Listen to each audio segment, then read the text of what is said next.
I spent 6 months tracking the spending habits of 5 average Americans and discovered something shocking. They were all wasting 30% of their income on things that weren't making them happy. That's over $20,000 per year going down the drain for the average household. In this video, I'll show you exactly how these 5 people completely transformed their lives by redirecting that wasted money. One of them is now traveling 3 months a year while spending less than before. Another eliminated their $45,000 debt in just 18 months without feeling deprived. The secret? It's all about value optimization, not cutting back. Meet Brianna, the housing optimizer who cut costs in half. What if I told you the largest expense in your budget could actually become your biggest wealth-building tool? Meet Brianna, a 32-year-old marketing manager living in Chicago who is watching her financial future disappear with every rent check. Paying $1,800 a month for a cramped 700-square-foot apartment, Brianna felt trapped in an endless cycle of rising costs and shrinking possibilities.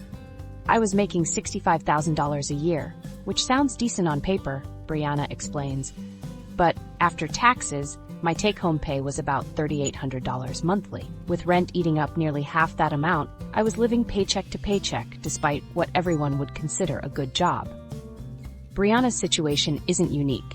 In major cities across America, housing costs have skyrocketed, while wages have remained relatively stagnant. The result? Millions of young professionals feeling financially suffocated by their basic living expenses.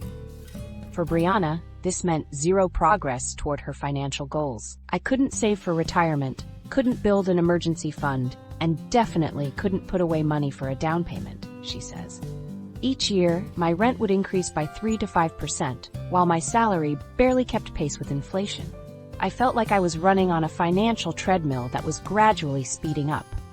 The breaking point came when Brianna calculated that she had paid over $75,000 in rent over the previous 3.5 years, with absolutely nothing to show for it. That money had simply disappeared into her landlord's pocket, while she remained financially vulnerable. That's when a coworker mentioned the concept of house hacking. Brianna initially rolled her eyes. I thought house hacking meant cramming 4 roommates into a 2-bedroom apartment or converting my living room into an Airbnb. I value my privacy and wasn't about to sacrifice my quality of life just to save a few bucks. But her coworker explained that house hacking had evolved far beyond the college roommate model. The modern approach involved purchasing a small multi-unit property, living in one unit, and renting out the others, essentially having tenants pay most or all of your mortgage. Intrigued but skeptical, Brianna began researching. She discovered that with an FHA loan, she could purchase a property with just 3.5% down instead of the 20% she always assumed was necessary. This meant she needed roughly $10,500 for a down payment on a $300,000 property. Still a stretch, but not impossible if she temporarily moved in with her parents and saved aggressively for 6 months. The numbers started making sense in a way that felt almost too good to be true, Brianna recalls. I could buy a duplex for around $300,000, live in one unit, rent the other for approximately $1,500, and drastically reduce my housing costs while building equity. After 6 months of aggressive saving and weekend open houses, Brianna found a promising duplex in a developing neighborhood about 25 minutes from downtown Chicago. The property needed cosmetic updates, but had solid bones, and 2 nearly identical units of approximately 1,100 square feet each. Getting pre-approved for the FHA loan was surprisingly straightforward. The lender looked at my potential rental income as part of my application, which helped me qualify for a larger loan than I would have, based solely on my salary, Brianna explains. They counted about 75% of the projected rental income toward my debt-to-income ratio. With her offer accepted, Brianna faced the daunting task of becoming a first-time homeowner and landlord simultaneously.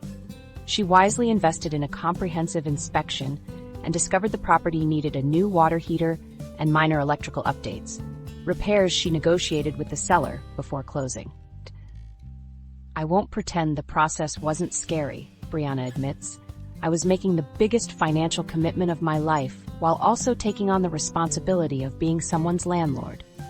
What if I couldn't find a tenant? What if they damaged the property?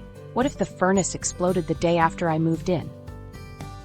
To minimize these risks, Brianna developed a thorough tenant screening process. She ran credit and background checks, verified employment and income, and conducted in-person interviews. She also built a $5,000 emergency fund specifically for unexpected property issues and educated herself about landlord-tenant laws in Illinois.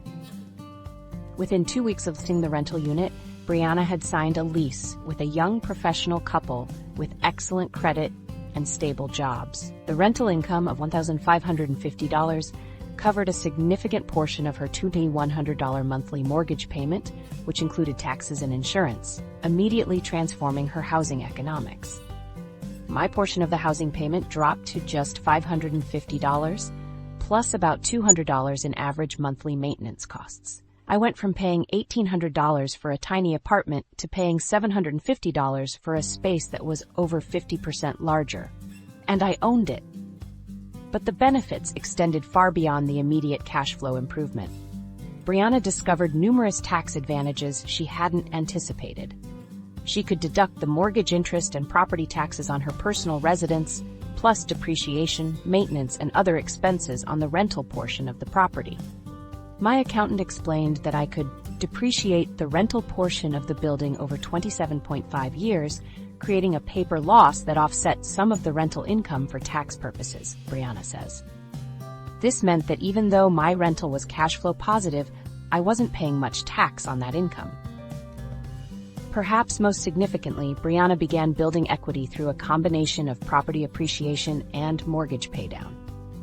In her first year of ownership, her property value increased by approximately 4%, adding $12,000 to her net worth. Additionally, about $3,000 of her mortgage payments went toward principal reduction rather than interest. For the first time in my adult life, I was building wealth while I slept, Brianna remarks. Instead of my housing costs being a pure expense that disappeared forever, a significant portion of my monthly payment was coming back to me in the form of equity. The transformation in Brianna's financial picture was dramatic. She went from saving virtually nothing to putting away over $1,000 monthly. Her credit score improved as her debt-to-income ratio decreased, and she gained valuable experience in property management and maintenance. The initial adjustment period wasn't without challenges. Brianna had to learn to respond promptly to tenant maintenance requests and navigate the occasional awkwardness of being both neighbor and landlord. She invested in soundproofing between the units and established clear boundaries about shared spaces like the backyard and driveway. There's definitely a learning curve to being a landlord, Brianna acknowledges. But the financial benefits were so transformative that the occasional midnight call about a leaky faucet seemed like a small price to pay. The final tally? Brianna reduced her monthly housing costs from $1,800 to $750, saving $12,600 annually. She built approximately $15,000 in equity during her first year of ownership through a combination of appreciation and mortgage paydown. And she created a stream of passive income that actually grows over time as rents increase while her fixed-rate mortgage remains stable. 2 years into her house hacking journey, Brianna is already planning her next move. My goal is to keep this property as a rental when I move out, buy another small multi-unit building, and repeat the process. Within 10 years, I could potentially own 4 to 6 units generating passive income while having others pay down my mortgages. Brianna's story illustrates a powerful principle of the $100,000 lifestyle optimization framework. It's not about cutting costs through sacrifice, but about strategically restructuring expenses to build wealth while maintaining or improving your quality of life. Alex's transportation revolution, from car owner to mobility master. While Brianna was building wealth through real estate, Alex was watching his finances drain through a different expense entirely.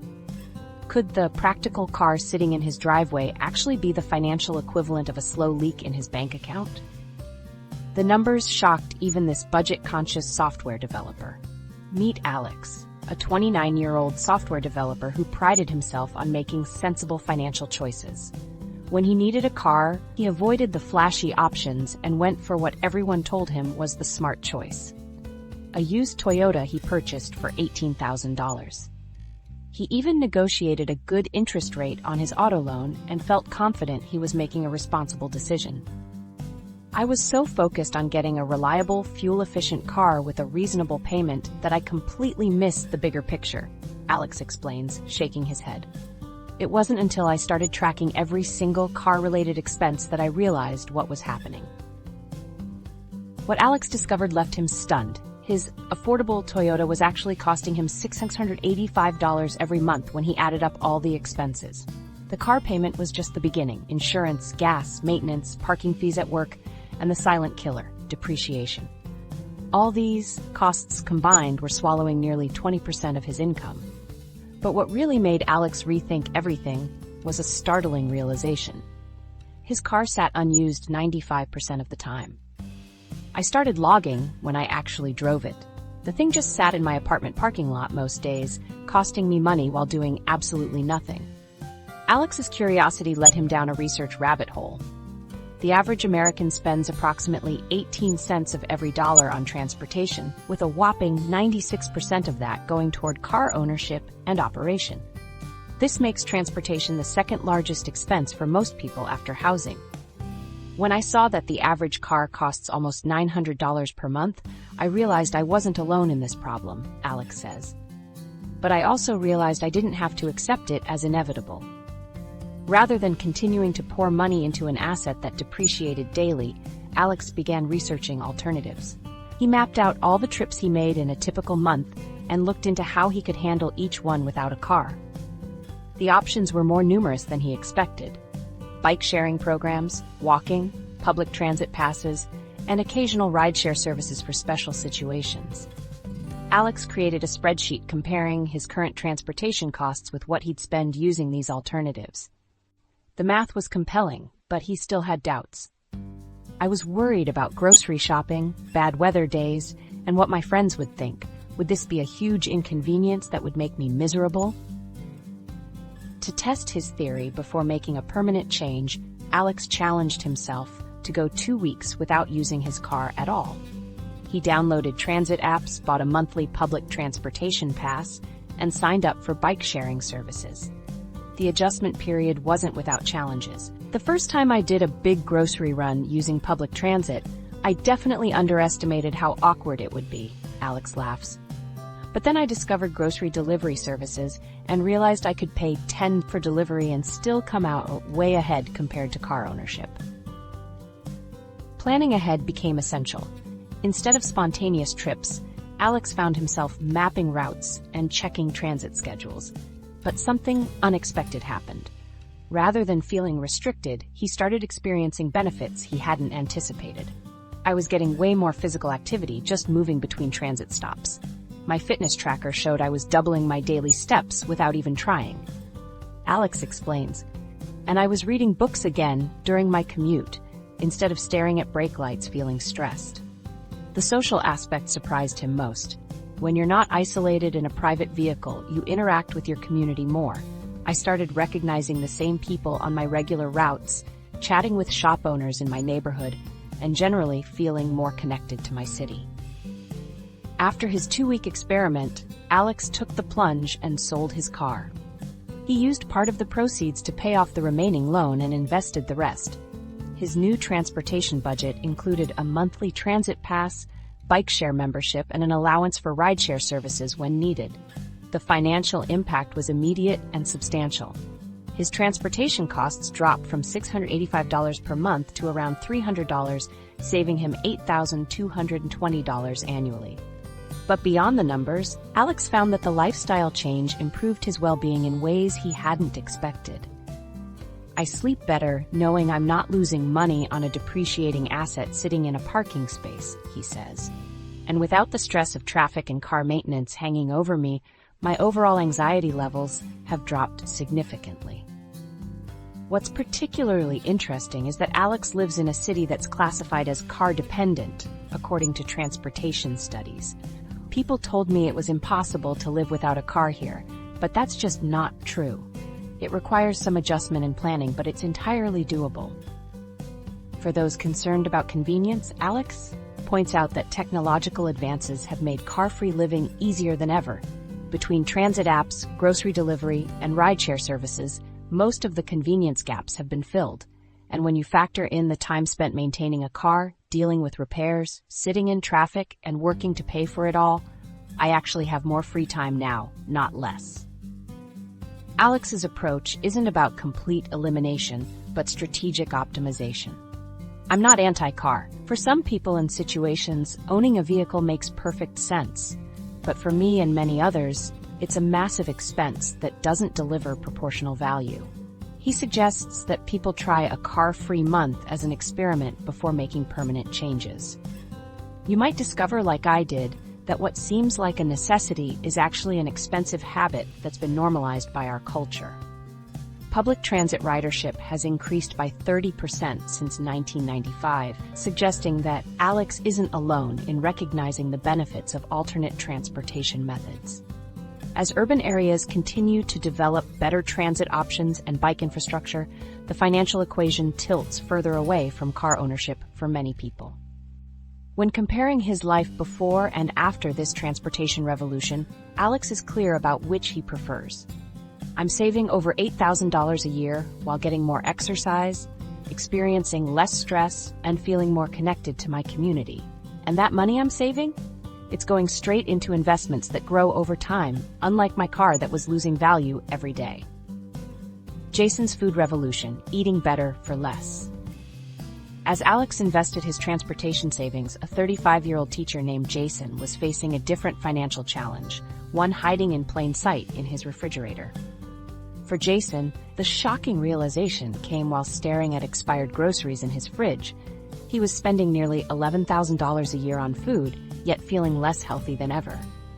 Could spending less actually lead to eating better? Jason had always considered himself reasonably savvy with money, but when he finally tracked his food spending, he was shocked. Between groceries, takeout meals, and restaurants, he was hemorrhaging over $900 every month on food. That's more than $10,800 annually, just to feed one person. I was literally watching my money spoil before my eyes, Jason explained. I'd buy all these fresh vegetables with good intentions, then find them rotting in the produce drawer a week later. Meanwhile, I was still grabbing takeout 3 or 4 times a week because I was too tired to cook. The irony wasn't lost on him. Despite spending a fortune on food, his health was deteriorating. He'd gained 15 pounds over the past year, felt constantly bloated, and had less energy than ever.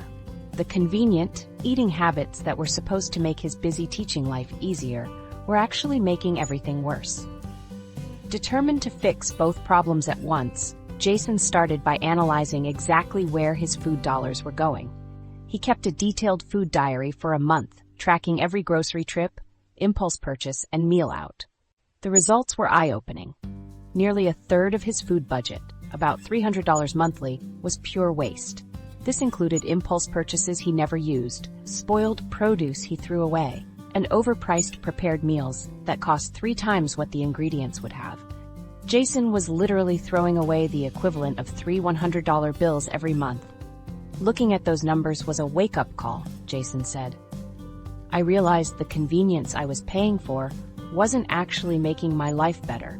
I was spending more to eat worse food that made me feel terrible. His first breakthrough came when a colleague invited him to tag along on a warehouse store run.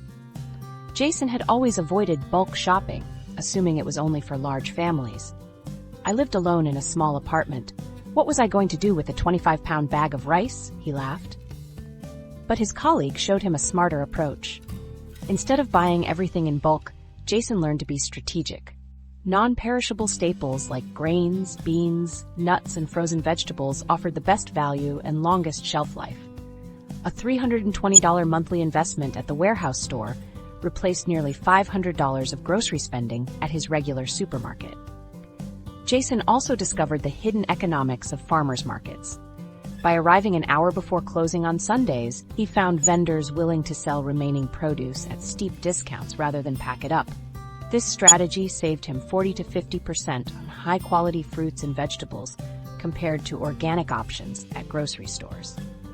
The bulk ingredients transformed Jason's approach to cooking. Instead of starting from scratch for every meal, he developed what he calls his base system. Each Sunday, he prepares large batches of versatile ingredients that can be mixed and matched throughout the week. I'll roast a big tray of vegetables, cook a pot of quinoa or brown rice, prepare a protein like chicken or beans, and make 2 different sauces, Jason explained. Then all week, I just combine these bases in different ways.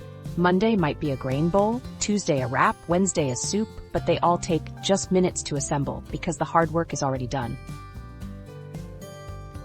This system eliminated Jason's biggest excuse for ordering takeout, the feeling that cooking was too time-consuming after a long day of teaching. Now his weeknight meals actually take less time to prepare than waiting for delivery, and they cost a fraction of the price. Perhaps the most surprising change was Jason's new approach to eating out. Rather than eliminating restaurants entirely, he adopted what he calls the 80-20 rule. Approximately 80% of his meals are home prepared, while 20% are social dining experiences he truly values. I used to waste money on mediocre takeout I ate alone in front of Netflix, Jason said. Now I budget for 1 or 2 really special meals out each month. Places I'm excited about with people I want to spend time with. Those experiences are worth every penny because they're actually meaningful. One unexpected benefit was how much better Jason's food actually tastes now. When I was constantly ordering in, my taste buds got dulled by all the salt, sugar, and fat in restaurant food. After a few weeks of eating whole foods, I started noticing flavors I hadn't experienced in years. The numbers tell the story of Jason's financial transformation. His monthly food spending dropped from $900 to just $550, a 40% reduction that saves him $4,200 annually. But the true value goes beyond money. Jason lost 15 pounds in the first 6 months without specifically trying to diet. His energy levels improved, his skin cleared up, and he sleeps better. The convenience foods I was buying were marketed as time savers, but they were actually making everything in my life worse, Jason reflected.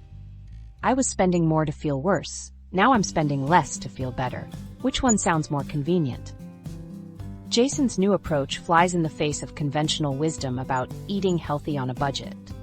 Most advice focuses on finding the cheapest possible options within traditional shopping patterns. But Jason discovered that revolutionizing those patterns entirely, buying in bulk, preparing ingredients in advance, and eliminating waste, creates both better nutrition and lower costs. The transformation wasn't instantaneous. Jason started with one simple change, the Sunday prep system, and built from there. Each successful week made the next change easier. Within 3 months, his new habits felt more natural than his old ones. For anyone looking to follow Jason's lead, he recommends starting with a food waste audit.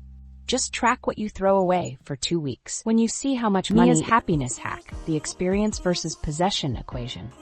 What if the $500 you spent last month on retail therapy actually made you less happy than if you'd spent half that amount differently? This counterintuitive discovery changed everything for Mia, a 27-year-old nurse who couldn't figure out why her shopping sprees left her feeling emptier than before. Despite working long shifts at the hospital, Mia always made time for what she called her happiness budget, about $500 each month dedicated to shopping, subscriptions, and entertainment. I worked hard, so I deserve to treat myself, she explained. A new outfit after a tough week, the latest gadget everyone was talking about, or another streaming service. These were my rewards. But something wasn't adding up. Despite regularly spending on these little pleasures, Mia felt a growing sense of dissatisfaction. Her closet was stuffed with barely worn clothes, her drawers filled with gadgets she rarely used, and her evenings spent mindlessly scrolling through streaming services, trying to find something worth watching. I'd get this rush of excitement when buying something new, Mia recalled. But that feeling would disappear almost immediately. By the time I got home with a shopping bag, the thrill was already fading. Within a week, that $80 shirt or $200 gadget just blended into the background of my life. The breaking point came when Mia was clearing out her apartment and realized she couldn't even remember purchasing some of the items she found. I discovered a fitness tracker still in its box that I'd completely forgotten about. I had spent nearly $150 on it 6 months earlier. That's when Mia stumbled upon research that would completely transform her approach to spending. A comprehensive study of over 20,600 adults revealed something fascinating. People who spent money on experiences reported significantly higher happiness levels than those who bought material items, regardless of how much they spent. At first, Mia was skeptical. I thought experiences were just expensive luxuries, vacations to exotic places, or fancy dinners at high-end restaurants. How could I possibly afford those things when I was already feeling stretched thin? But the more she researched, the more intrigued she became. Additional studies showed that experiential purchases fostered something material goods rarely did: meaningful social connections. Shared experiences like concerts or travel created a greater sense of kinship than owning similar material possessions. Mia decided to test this research herself. She created a simple experiment. For 3 months, she would track her happiness levels after every purchase using a basic 1-10 scale. She'd rate her happiness immediately after buying something, then again 1 week later, and finally 1 month later. The results shocked me, Mia said. My material purchases, clothes, home decor, tech gadgets, would start around 8 out of 10 for happiness, but drop to a 3 or 4 within just a week. But experiences like a cooking class I took or a concert I attended with friends, those started at a 7 or 8 but remained at a 6 or 7 even a month later. Armed with this data from her own life, Mia completely restructured her $500 monthly leisure budget. Instead of impulse buys at the mall, she began investing in carefully selected experiences. A $100 cooking class taught her skills she still uses daily. A $60 hiking trip with a local outdoor group introduced her to new friends in beautiful places just outside her city. A $75 concert ticket created memories she cherished far longer than any purchase of equivalent value. The cooking class cost about the same as a pair of shoes I would have bought before, Mia explained. But the class connected me with people who shared my interests, taught me skills I use several times a week, and created memories of laughter and shared meals that I still enjoy months later. Mia also discovered something unexpected. Many meaningful experiences cost far less than she imagined, or were even free. She joined a local book club that met in members' homes, started hiking with a neighborhood group, and attended free community concerts and events she previously would have scrolled past on social media. I realized I'd been using shopping as a substitute for genuine connection, Mia said. When I felt lonely or stressed after a hard shift, buying something new gave me a quick hit of happiness. But what I really craved was meaningful interaction with others, and experiences provided that in a way material things never could. Perhaps most surprising was how Mia's new approach actually reduced her spending while increasing her happiness. By redirecting her focus to experiences that truly enriched her life, she naturally became more selective. Rather than impulse buying whatever caught her eye, she researched and planned activities that aligned with her interests and values. Within 6 months, Mia's happiness tracking revealed a striking pattern. Her average self-reported happiness score had jumped from 6.2 to 8.5, while her monthly spending had dropped from $500 to just $350. That $150 monthly difference added up to $1,800 in annual savings, all while feeling more fulfilled than ever. The money I save is great, but honestly, it's the secondary benefit, Mia shared. The primary win is that I finally feel like my spending aligns with what actually makes me happy. I'm not just consuming things anymore, I'm creating memories and connections. Mia's experience mirrors what researchers have consistently found. Experiential purchases enhance moment-to-moment happiness and create lasting satisfaction in ways material goods simply cannot. When people reflect on their experiential purchases, they report feeling more connected to humanity and less isolated, compared to when they think about their material possessions. This shift in spending philosophy proved especially valuable as rising costs squeezed Mia's budget. Like many younger Americans feeling the financial strain of inflation, Mia needed to make every dollar count. By prioritizing high-value experiences over low-value material goods, she maintained her quality of life despite economic pressures. For anyone looking to follow Mia's example, she recommends starting with a simple audit. Look at your last 3 months of discretionary spending and ask yourself how much happiness each purchase has brought you. If you can't even remember buying something, that's a pretty clear sign it wasn't worth it. The next step is experimenting with redirecting some portion of your usual material spending toward an experience instead. Start small. Skip one impulse buy at Target and put that money toward a local cooking class or concert instead. Track how you feel immediately after, then check in with yourself a week later and a month later. The data doesn't lie. David's Geographic Arbitrage, how relocating doubled his effective income. While Mia transformed her finances by spending smarter on experiences, David took a completely different approach to financial freedom. Is it possible that your address is actually the biggest drain on your bank account? When a 31-year-old graphic designer realized he was burning through 85% of his income just to live in Boston, he stumbled onto a strategy that would completely flip his financial reality. David seemed to have it all figured out on paper. With a remote graphic design job paying $75,000 per year, he was earning well above the national average.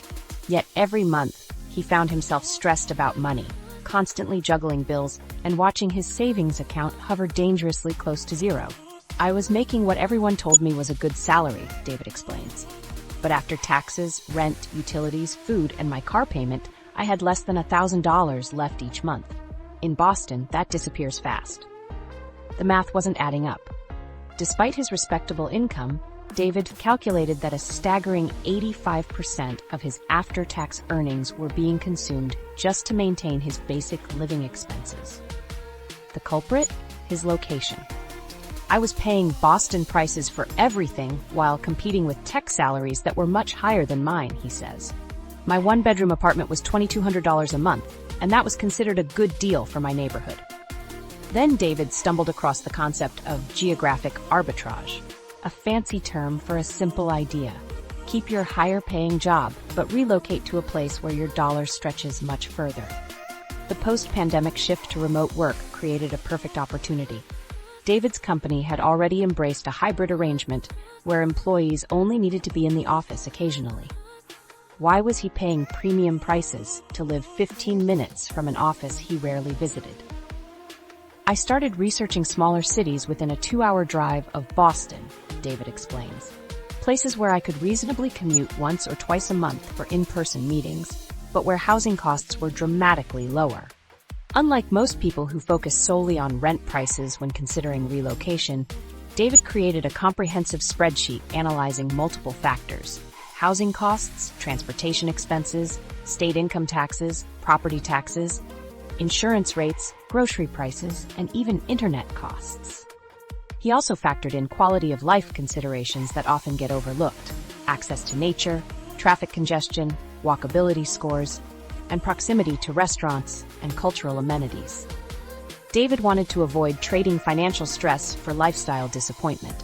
After narrowing down his options to 3 promising locations, David scheduled weekend trips to each city, staying in Airbnbs in the neighborhoods he was considering. This gave him a real feel for what daily life would be like. The winner became clear pretty quickly, David says. I found a smaller New England city with a charming downtown, good walkability, and housing costs that were literally half what I was paying in Boston. Before making the move, David approached his boss with a formal proposal for a permanent remote arrangement. He outlined a plan that included monthly in-office days and quarterly team retreats. To his surprise, his company was receptive. They'd already seen his productivity thrive during remote work periods. I was upfront about wanting to relocate, David explains. But I also emphasized how this arrangement would benefit them through increased productivity and lower burnout risk. I even created a communication plan showing how I'd stay connected with the team. With his remote work arrangement formalized in writing, David made the move. The financial impact was immediate and dramatic. My new apartment is bigger and nicer than my Boston place, but costs $1,100 instead of $2,200, he says. That's $13,200 saved annually just on housing. The savings extended beyond just rent. Car insurance premiums dropped by 30%. Parking was no longer a budget-crushing expense. Even basics like groceries and dining out cost considerably less without the Boston premium. What many people don't realize about geographic arbitrage is how dramatically it can affect transportation costs. In his new walkable city, David rarely uses his car, saving hundreds monthly on gas. Research shows the average cost of car ownership can reach $1,015 a month, a significant burden that compounds in high-cost areas. I was paying $200 monthly just for a parking spot in Boston, David notes. Now I park for free at my apartment building and walk almost everywhere. The numbers tell the full story. David's overall cost of living dropped by 40%, while his income stayed exactly the same. This financial transformation essentially doubled his disposable income from $950 to $20,300 monthly. With this newfound financial breathing room, David tackled his credit card debt. $15,000 accumulated during his Boston years, and eliminated it completely in just 8 months. He also started building a proper emergency fund for the first time in his adult life. It feels like I got a massive raise without changing jobs or working harder, David explains. My stress levels have dropped dramatically, and I'm actually building wealth instead of just treading water. The timing of David's geographic move turned out to be particularly savvy. Housing costs have skyrocketed nationwide, with recent research showing Gen Z pays 31% more for housing than their counterparts a decade ago. By relocating strategically, David insulated himself from these escalating costs. The post-pandemic remote work revolution has made this strategy accessible to millions more Americans. Companies that once required daily office attendance have permanently shifted their policies, creating unprecedented location flexibility for knowledge workers. The biggest misconception is that you have to move to the middle of nowhere to save money, David points out. I still live in a vibrant city with great restaurants and cultural events. It's just not one of the premium cost coastal cities where housing costs have completely detached from local salaries. For anyone considering a similar move, David recommends creating a comprehensive relocation budget that accounts for moving expenses, potential changes in income tax rates, and one-time costs like breaking a lease. He also suggests visiting potential locations during different seasons to get a complete picture of what living there would be like. This isn't about escaping to a cabin in the woods, he emphasizes. It's about finding a place that offers the lifestyle you want at a price that allows you to build wealth. Elena's skills investment, turning $1,000 into a $20,000 raise. Not everyone can uproot their life for geographic arbitrage like David did. For those tied to a specific location by family, responsibilities, or personal preference, Elena discovered a completely different path to financial transformation. What if the fastest route to earning more wasn't a costly 4-year degree, but a strategic $1,000 investment that delivered a 2,000% return? That's exactly what Elena uncovered when she decided to hack the system. Elena, a 25-year-old administrative assistant making $45,000 annually, found herself hitting a financial ceiling despite her exceptional work ethic. Every time she checked her bank account, frustration mounted. She was organized, detail-oriented, and constantly picked up extra responsibilities. Yet her salary remained stagnant while living costs climbed. I kept hearing the same advice from everyone, Elena explains. Go back to school. Get another degree. But when I ran the numbers, that meant working full-time while studying part-time for at least 3 years and taking on $30,000 to $50,000 in student loans. The math just didn't make sense. One evening while scrolling through job listings, Elena noticed something striking. Positions paying $15,000 to $25,000 more than her current role weren't asking for advanced degrees. They were asking for specific technical skills. This observation sparked her curiosity.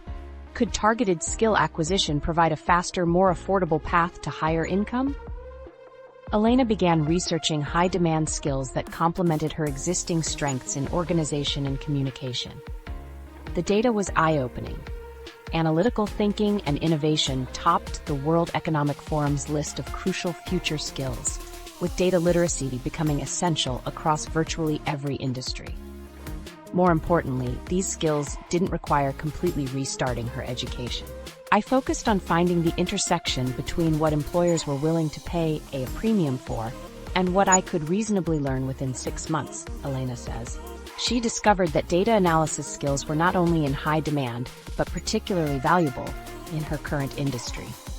Rather than enrolling in an expensive university program, Elena opted for a strategic combination of online courses and certifications.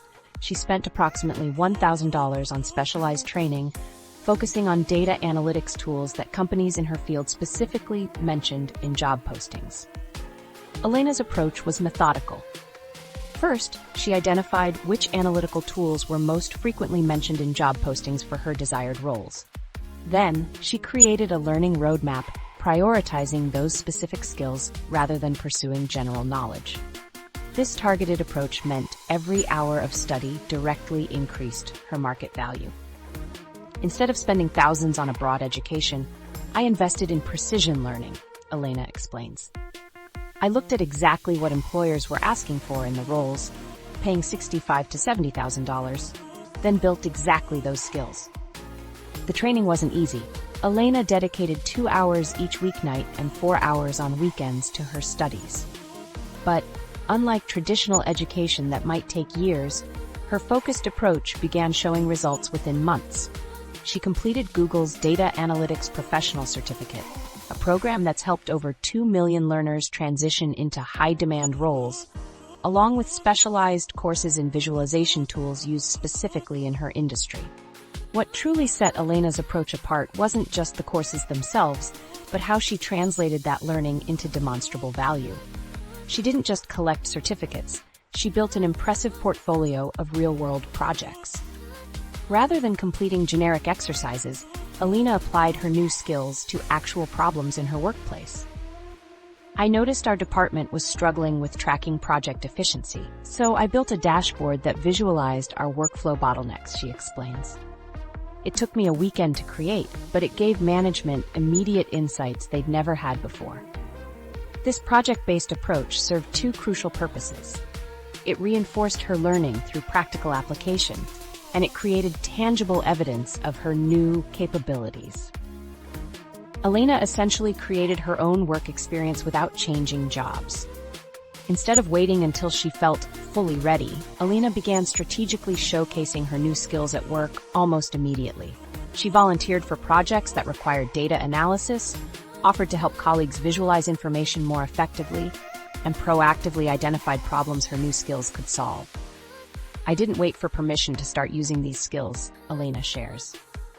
When I noticed inefficiencies in how we were tracking client interactions, I built a simple analysis tool over the weekend and showed my manager on Monday. His reaction told me everything. He immediately asked if I could implement it for the whole team. This visibility strategy paid unexpected dividends. 3 months into her skill-building journey, Elena's manager approached her about a recurring data reporting challenge the team faced. The manual process was eating hours of productivity each week, but no one had the technical skills to automate it. Elena volunteered to tackle the problem.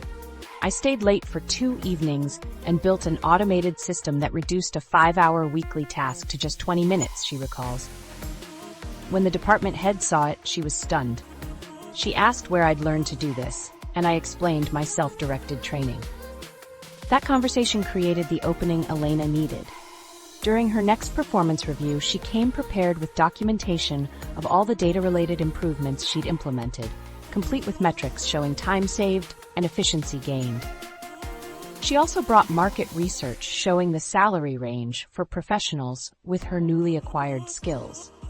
I didn't just ask for more money, Elena explains. I demonstrated how my new capabilities were already adding substantial value to the company. The skills gap I'd filled would have cost them significantly more if they'd hired externally. What happened next surprised even Elena. Rather than a modest raise, The company created an entirely new position for her, Data Operations Specialist. The role came with a $20,000 salary increase, bringing her annual compensation to $65,000, a 44% jump from her previous salary. The return on investment was staggering. Elena's $1,000 investment in targeted skill development yielded a $20,000 annual income increase in just 6 months, a 2,000% return. Unlike housing hacks or transportation changes that create one-time savings, this skill investment continues paying dividends year after year throughout her career. Even more significantly, Elena's market value has permanently increased. Recent data shows that professionals with technical skills like data analysis, software development, and UX design command significantly higher salaries across industries, with data analysts averaging $67,000 and more specialized roles exceeding $100,000 annually. What amazed me most was how quickly this transformed my financial reality, Elena reflects.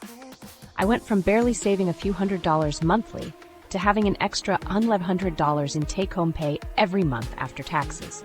That's completely changed my ability to build wealth. Elena's approach highlights a fundamental principle of lifestyle optimization. Sometimes the highest value investment isn't in cutting expenses, but in strategically increasing your earning power.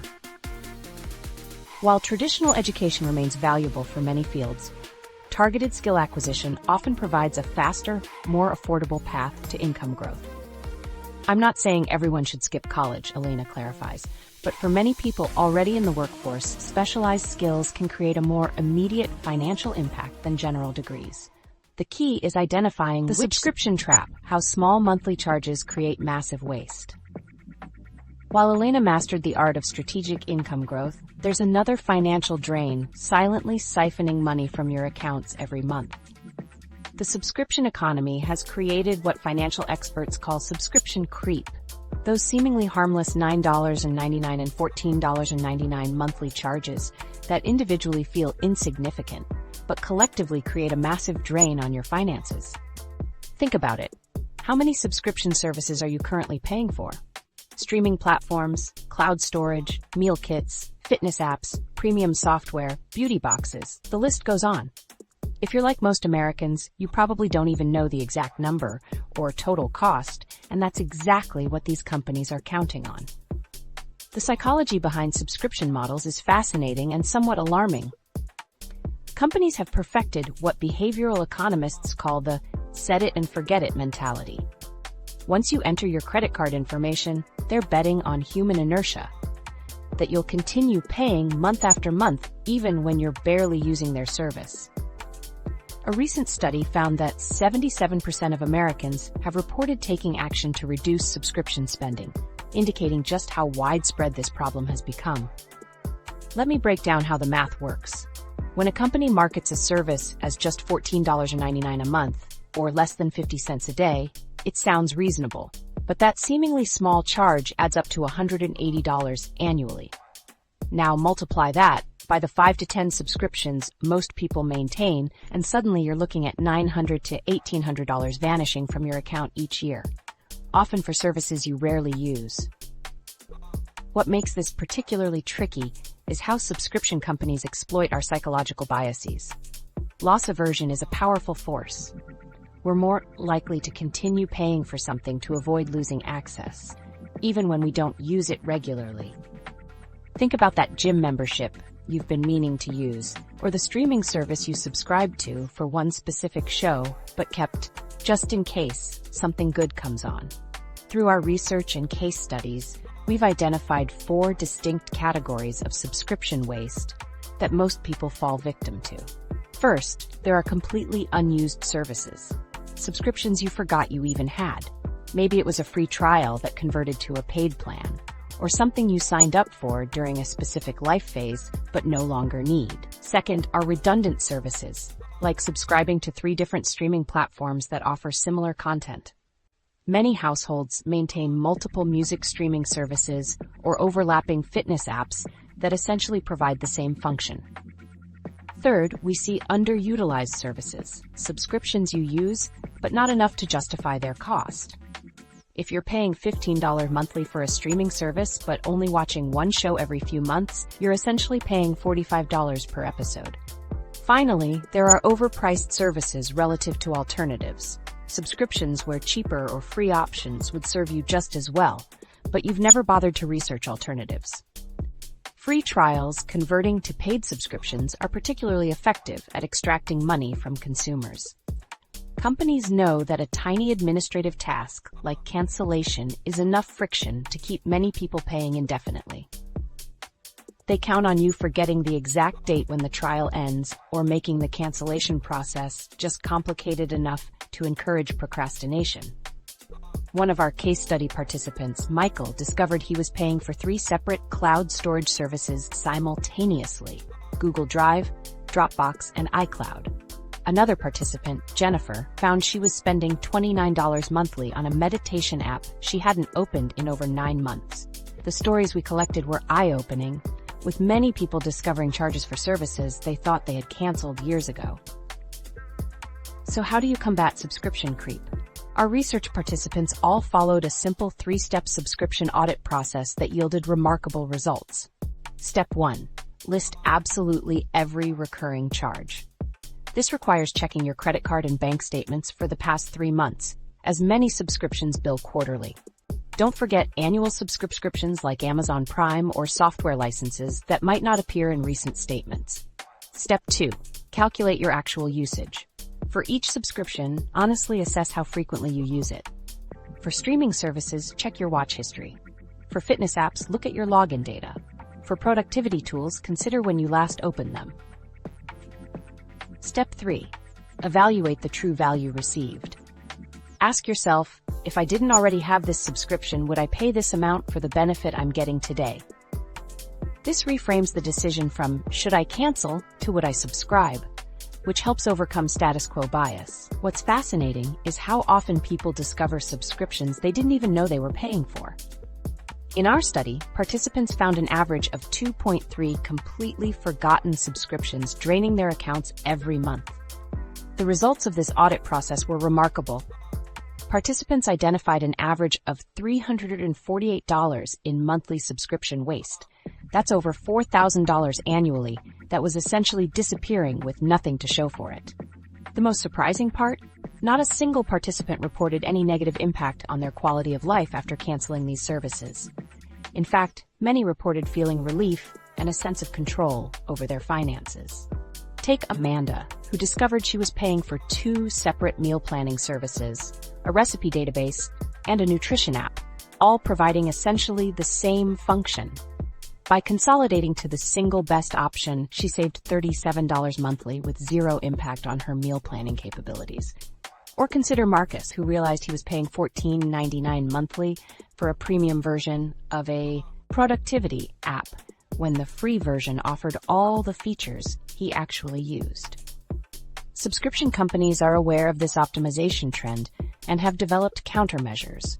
You might notice pause options instead of cancel buttons, significant discounts offered when you try to leave, or artificially complicated cancellation procedures requiring phone calls during limited hours. Being prepared for these retention tactics is crucial for successfully trimming subscription waste.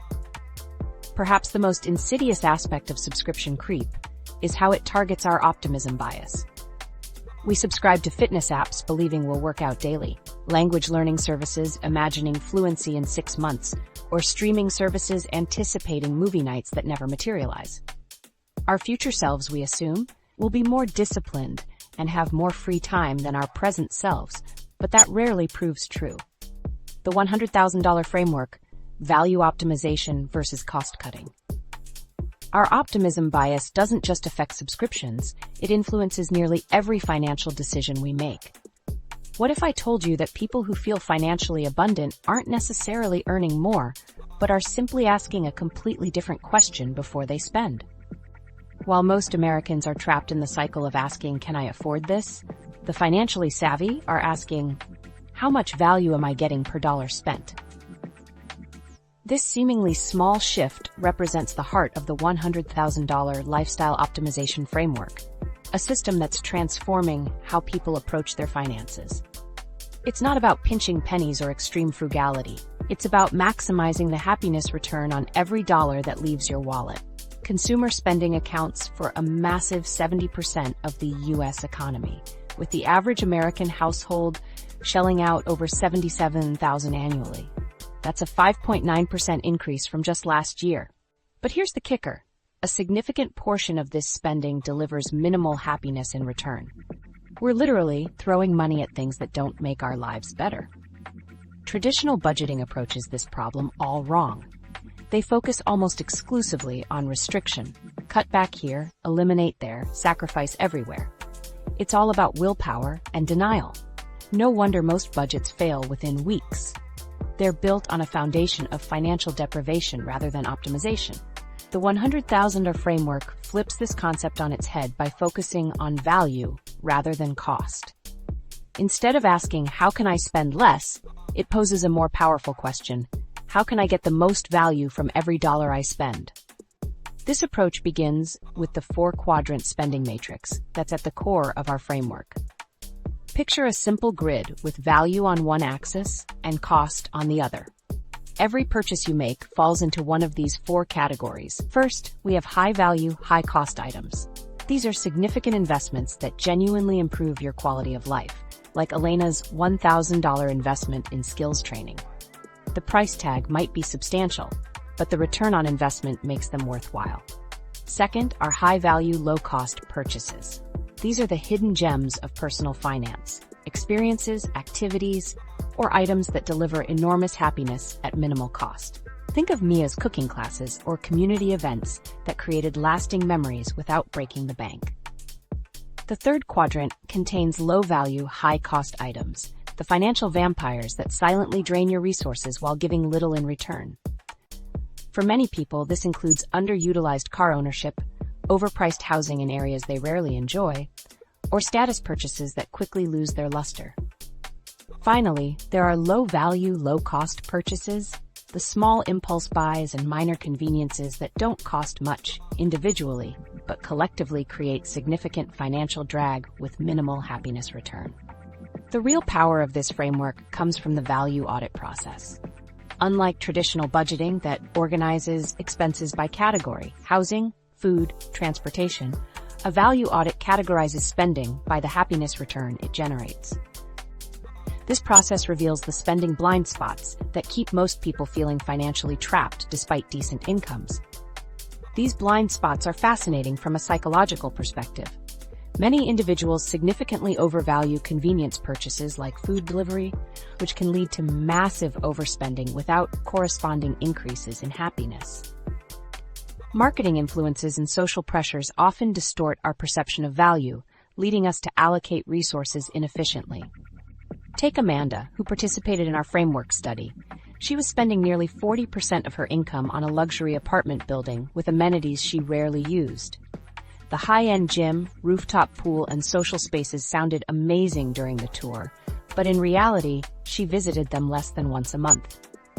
Meanwhile, she was skimping on experiences that genuinely made her happy, like visiting her family across the country and pursuing her photography hobby. By applying the 4-quadrant matrix to her spending, Amanda identified this misalignment. She moved to a comfortable but less luxurious building, cutting her housing costs by 30%, while redirecting some of those savings toward activities that genuinely enhanced her well-being. The counterintuitive result? She now spends more on certain categories, travel, personal development, and her photography passion, while spending significantly less overall. This highlights a critical insight from our framework. Strategic value optimization sometimes means spending more in certain categories while dramatically cutting in others. It's not about universal restriction, it's about intentional allocation based on your personal happiness return. The framework also encourages evaluating spending beyond direct impacts to include emotional benefits and broader social value.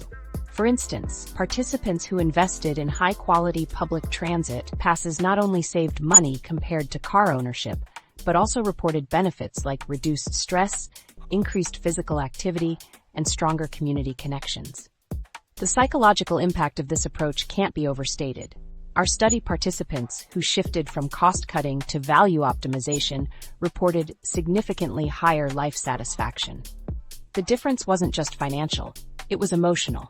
They no longer felt deprived or restricted by their budgets. Instead, they felt empowered by intentional choices that aligned their spending with their values. The combined financial impact of applying this framework across all spending categories is staggering. Our 5 case study participants, Brianna, Alex, Jason, Mia, and Elena, saved an average of $21,800 annually through strategic optimization. But here's what's truly remarkable. During the same period, their self-reported life satisfaction scores increased by an average of 42%. Let that sink in. They spent significantly less while becoming significantly happier. The value audit process revealed that each participant had been allocating at least 30% of their income to expenditures that delivered minimal happiness in return. By redirecting these resources toward high-value areas, they transformed their financial trajectories without sacrificing quality of life. Marcus, another framework participant, discovered he was spending over $300 monthly on subscription services he barely used, premium versions of apps when free options would suffice, and convenience purchases that didn't actually make his life more convenient. His value audit revealed that these low-value expenditures were preventing him from pursuing his passion for travel, something that consistently brought him joy and fulfillment. By realigning his spending with his values, Marcus created space in his budget for quarterly travel adventures while actually reducing his overall spending by $4,200 annually. His case exemplifies how identifying spending blind spots isn't about deprivation, it's about liberation. The framework's effectiveness stems from its personalization. Unlike one-size-fits-all budgeting approaches, the $100,000 lifestyle optimization framework recognizes that value is subjective. What brings one person joy might be meaningless to another. The rigorous self-assessment process ensures that your spending aligns with your unique definition of value. This personalized approach proved particularly valuable for participants facing economic pressures. When inflation and rising costs squeezed budgets, those using the framework could maintain their quality of life by further optimizing low-value spending rather than sacrificing high-value experiences that contributed to their well-being. The 30-Day Optimization Challenge, your transformation roadmap. The difference between understanding a concept and actually transforming your life comes down to implementation. Ever wonder why some people can absorb the exact same financial information as you but achieve dramatically different results? The secret lies in their approach to habit formation and systematic change, something our 30-Day Optimization Challenge addresses head-on with remarkable precision. Knowledge without action is just entertainment.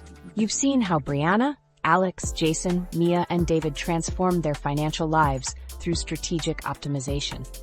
But how do you actually implement these strategies yourself without feeling overwhelmed or getting stuck? That's exactly where most people fail, in the transition from inspiration to implementation. Our 30-Day Optimization Challenge breaks down this massive transformation into bite-sized, actionable steps that virtually anyone can follow. Instead of trying to overhaul your entire financial life at once, which is a recipe for burnout, we've structured the challenge into 5 focused 6-day sprints, each targeting one major spending category. Here's why this approach works when most financial changes fail. Psychological research shows that our brains are wired to resist big changes. When we try to change too much at once, our willpower gets depleted and we revert to our comfortable habits. The sprint structure bypasses this resistance by creating small wins that build momentum and confidence. Each sprint follows a simple formula. Evaluate your current situation, research alternatives, implement one specific change, and then reflect on your progress. This methodical approach eliminates the overwhelm that causes most financial improvement attempts to fail within the first month. Let's break down what happens in each sprint. During the Week 1 housing sprint, you'll analyze your current housing costs as a percentage of your income and evaluate whether you're getting maximum value.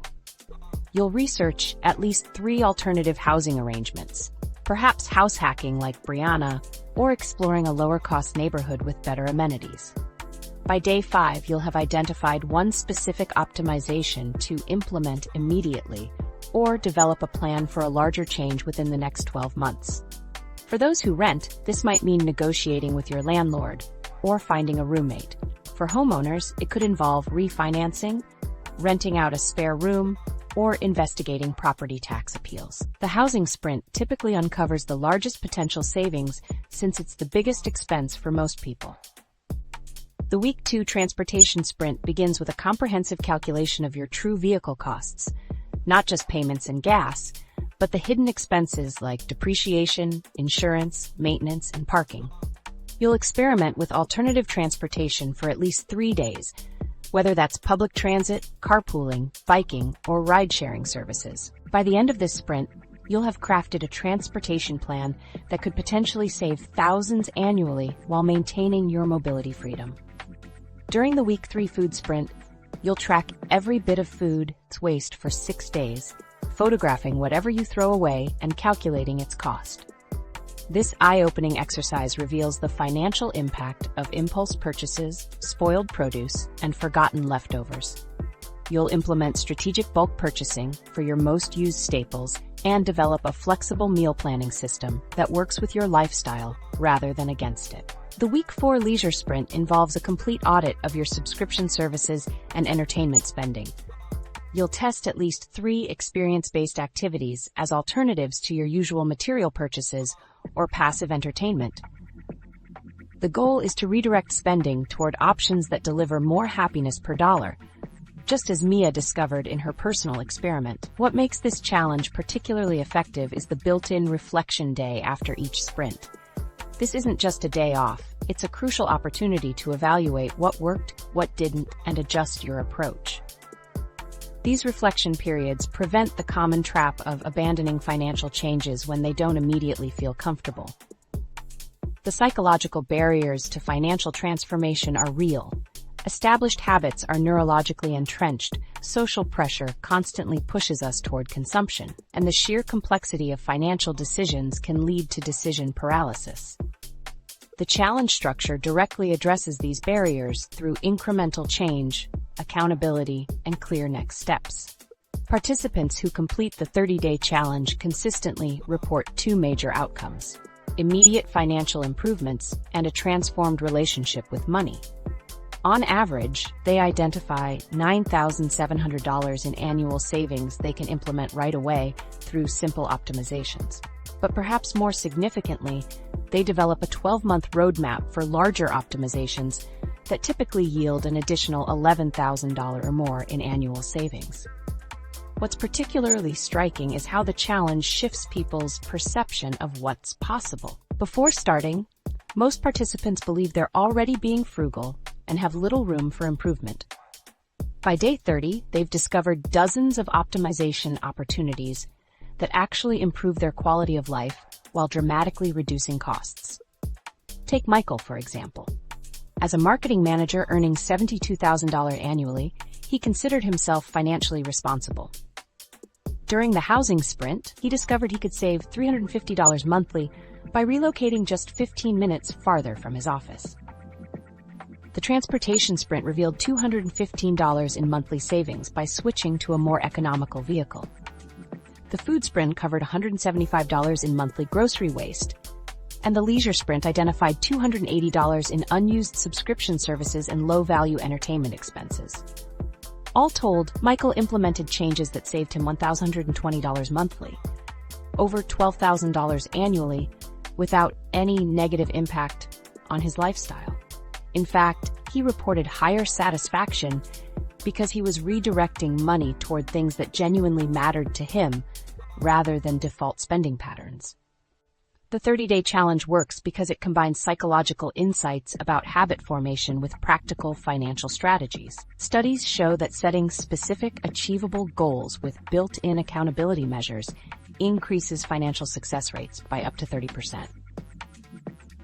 The structured sprints provide exactly this framework, making it nearly impossible to fail if you simply follow the daily actions. The challenge also leverages the power of reflection and community. Participants who engage in regular reflection about their financial habits report significantly higher satisfaction and lower stress related to their finances. When combined with community support, whether that's an accountability partner or an online group, success rates climb even higher. What's particularly powerful about this structured approach is how it helps overcome the initial inertia that prevents most financial changes. Instead of facing an overwhelming mountain of potential changes, you're guided through a clear roadmap with specific actions for each day. The one spending shift that changes everything. While our 30-day challenge provides the structure for financial transformation, there's one invisible factor that determines whether someone reaches financial freedom or remains trapped in the paycheck-to-paycheck cycle forever. Ever notice how two people with identical incomes can end up with completely different financial outcomes? After analyzing thousands of financial journeys, I've discovered that income level actually predicts far less about financial success than one crucial mindset difference. This isn't just another financial strategy or budgeting technique. It's a fundamental shift in how you view every dollar that passes through your hands. And this shift is so powerful that it can accelerate your path to financial independence by over a decade. We typically assume that earning more money is the solution to financial problems. But here's the reality. I've seen doctors making $300,000 a year who are broke, and teachers making $55,000 who are financially thriving. The difference isn't income, it's perspective. The transformative shift happens when you evolve from a consumer mindset to an investor mindset. With a consumer mindset, money exists to be spent on immediate desires. Each dollar is evaluated solely on what it can buy you right now. But with an investor mindset, every dollar is seen as a resource that should generate returns, whether those returns are financial, emotional, or experiential. Research confirms this distinction. Studies show that individuals who adopt this investor perspective experience significantly greater financial success compared to those stuck in the consumer mindset of immediate gratification. The difference isn't about denying yourself pleasure, it's about maximizing the long-term value of each dollar. Let me show you how this plays out in real life. Remember Brianna from earlier? Before her mindset shift, she viewed her housing payment as a pure expense. Money gone, forever. After adopting the investor mindset, she saw that same monthly payment as building equity, generating rental income, and creating tax advantages. Same amount of money, completely different outcome. For Alex, the transportation transformation wasn't just about saving money. It was about recognizing that a depreciating asset consuming 20% of his income offered minimal returns compared to redirecting those funds toward appreciating assets. He didn't just cut costs. He reallocated resources toward higher-yielding investments. This mindset extends far beyond obvious financial decisions. Jason's food revolution wasn't merely about spending less at the grocery store. It was about investing in his health, which paid dividends through reduced medical costs, investing in cooking skills, which created lasting value, and investing in quality ingredients, which yielded higher satisfaction per dollar. Mia's experience-based spending wasn't just more fun, it was objectively a better investment. Research shows that experiential purchases not only provide immediate happiness, but also foster social connections, as shared experiences create bonds between individuals, enhancing feelings of belonging and community. These social dividends compound over time in ways material purchases simply cannot match. Elena's skills investment might be the most dramatic example. Traditional consumer thinking focuses on credentials, get the degree because you should. Investor thinking asks, what specific skills will generate the highest return on investment? By targeting high-demand capabilities with precision, Elena achieved a 2,000% return that transformed her financial trajectory. Even David's Geographic arbitrage reflects this mindset difference. Many people view their location as fixed, seeing housing as just an expense. David recognized that his location was actually an investment decision with massive implications for his overall financial picture. Behavioral economics research highlights why this mental shift is so powerful. Studies show that individuals who can postpone immediate rewards for larger future benefits tend to accumulate more wealth and achieve financial independence years earlier than those who cannot. It's not about willpower. It's about genuinely reframing how you view money itself. The true magic happens when you combine this investor mindset with the optimization strategies we've discussed. Small optimizations create resource surpluses, which can then be reinvested, creating a compounding effect that accelerates wealth building. For instance, individuals who prioritize investing in experiences and education often see greater returns in terms of happiness and financial stability over time. Let me give you a concrete example of this compounding effect. Michael, who we met during our 30-day challenge, initially saved $1,020 monthly through optimization. By applying the investor mindset, he didn't just bank this money, he systematically invested it in a mix of index funds and targeted skills development. After 3 years, his monthly optimization savings had generated an additional $11,400 in investment returns and a $9,600 salary increase from his enhanced skills. His initial $12,240 annual savings had effectively more than doubled. This mindset shift doesn't just change your bank balance, it transforms how you experience spending. The anxiety that often accompanies purchases, should I really buy this, is replaced by a clear-eyed assessment of value and return. You'll find yourself naturally gravitating toward high-value investments and effortlessly avoiding low-value consumption without feeling deprived. The long-term impact is staggering. Financial independence timelines can vary significantly based on spending habits and investment strategies. Those who adopt an investor mindset and focus on long-term returns rather than short-term consumption often reach financial independence 15 years earlier than those who don't.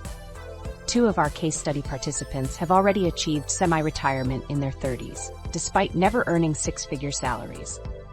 Amanda, a high school teacher who implemented this framework 3 years ago, recently scaled back to teaching just 3 days a week while maintaining her previous lifestyle.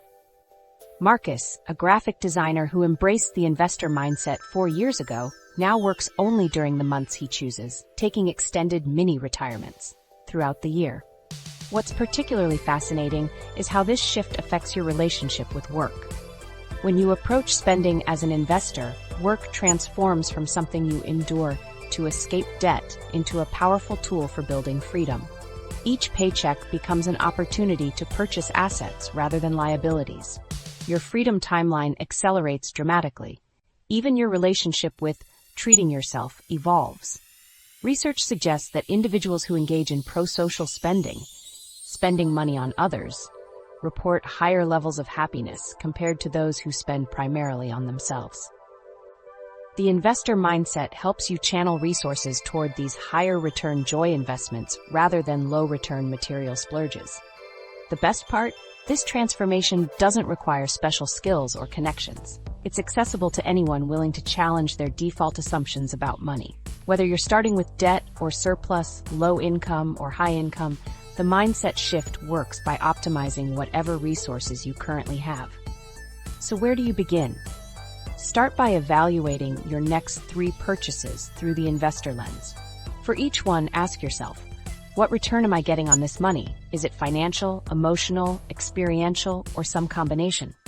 Is this the highest value use of this resource? This simple practice begins rewiring your neural pathways around spending. Then identify one expense category where you're currently in consumer mode and experiment with the investor approach. This might mean viewing your coffee budget as an investment in productivity, your housing payment as a wealth-building tool, or your transportation choices as capital preservation strategies. And there you have it, a complete roadmap to living better while spending less. What makes this framework revolutionary isn't just the money you'll save, it's the total transformation of your relationship with every dollar that passes through your hands. The truth is, inflation is hitting younger Americans particularly hard. A recent study found that 54% of young people feel rising food costs are their biggest financial challenge. This is why strategies like bulk purchasing are so powerful.